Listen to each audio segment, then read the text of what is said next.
You got the raise, so you should feel better, right? So why does it feel exactly the same? Because more money wasn't the solution. It's what happens after you get it.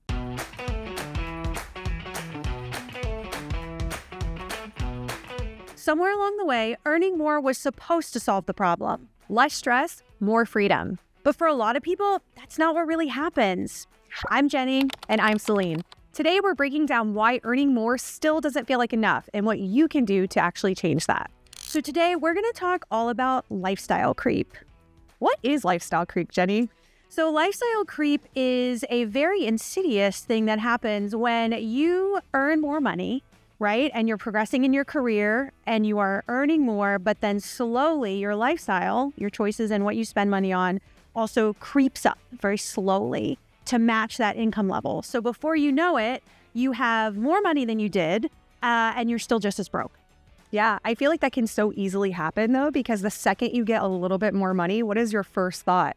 Ooh, more money. What can I do with that? What else can I spend? Can I get that new car? Can I now go buy more clothes? Yep. All those things that you feel like you want, but you couldn't before, all of a sudden you get a little bit more income and it seems more possible. But it's so easy for that to get out of hand and your behavior hasn't changed then. You're just spending more money the way you got it. The reason why it's lifestyle creep is because it happens slowly, right? You get maybe a raise one year and then you decide, oh, I can upgrade my car. You get a raise the next year, maybe, oh, I get another subscription. And you're not thinking of all the things that you're already spending. And so before you know it, you've added hundreds, thousands of dollars to your spending and it's negated anything that you earned for yourself.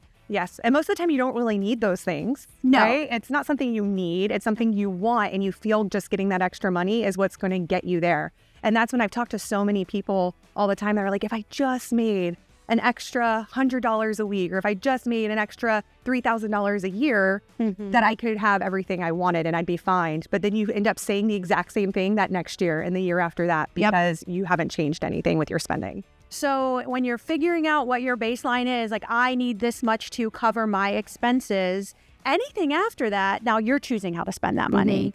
But the problem with lifestyle creep is your past self has really decided that for your future self, you're setting yourself up for failure and that you don't get a choice in the future, right? You're tagging that money for other things before you even get to enjoy it. So I think it is important here to mention that there is inflation. It is a thing. Actual inflation. There's actual inflation. So things cost different. Yes. And we want to make sure that when you do get that increase and you've made a little bit more money, that's not exactly the same amount. $1,000 today is a lot less than $1,000 20 years ago. Yep.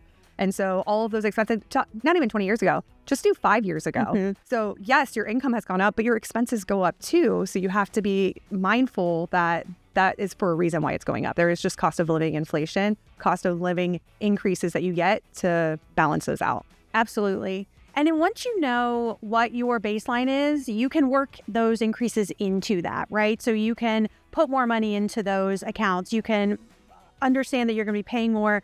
Even something as simple as you're paying more in the summer for your air conditioning. You need to make sure to budget for that, right? So the first step, we always say, you have to know where you stand. You have to know where you are. As much as it stinks to see how much you have spent on food delivery over the past 6 months, you have to do it. And so you can make a plan moving forward. So get your baseline. This is what I need to live. This is nothing fancy. This is what we need to survive. So Celine, one thing that I think people struggle with is the social pressure, especially when they're progressing in their career. And I think that can be really hard. And you have to do the mental work of taking a step back and saying, just because they have it doesn't mean they can always afford it. True. You don't know how much debt people are in.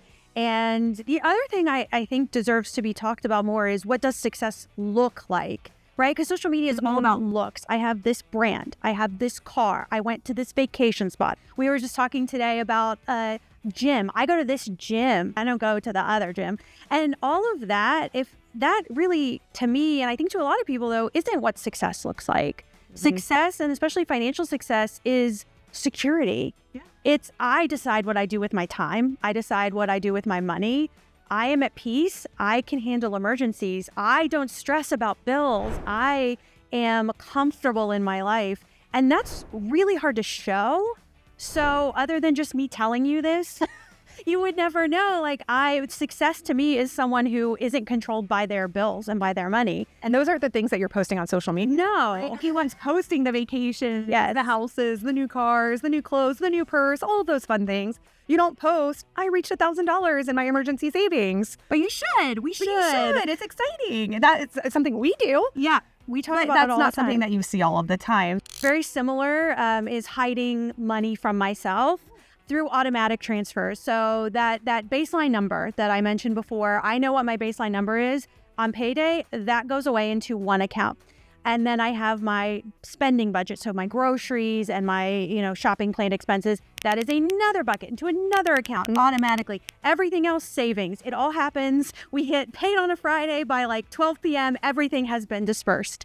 And that is the only way I have been able to stop myself from spending the money, committed to my savings, and made sure that the lifestyle creep doesn't happen. Because like you said, I set a spending budget for myself that has nothing to do with what I make. It's like what I think is reasonable. Right. So because everything extra is going into savings, just like you described, I'm like, wow, I'm really starting to save some money. Wow, if I don't spend it, that number starts to go up. And when the number starts to go up, you really don't want it to go down. No, you've worked so hard for it. I know. And so that's really my biggest tip is hiding money from yourself. I think you did that as well. Make sure to automatically put that money away and then make a reasonable budget for yourself and stick to that budget. And then in the future, your future self will thank you. Yeah, absolutely. We did the same thing with the accounts. I feel like the accounts now, having them separately and then hiding them is like the envelopes back in the day, where you would put everything in a different envelope. And this is what you could spend on food. This is what you could spend on travel, whatever it might be. Now we do it with the accounts, and it's just out of sight, out of mind, and it's starting to build. More money can change your life, but only if you tell it where to go. That's where real financial freedom starts, not with your next raise. If this is something that you are feeling or have felt before, you're not alone. If this helped put things into perspective, share this with someone who needs to hear it too. And don't forget to like, comment, and subscribe. We'll see you next time.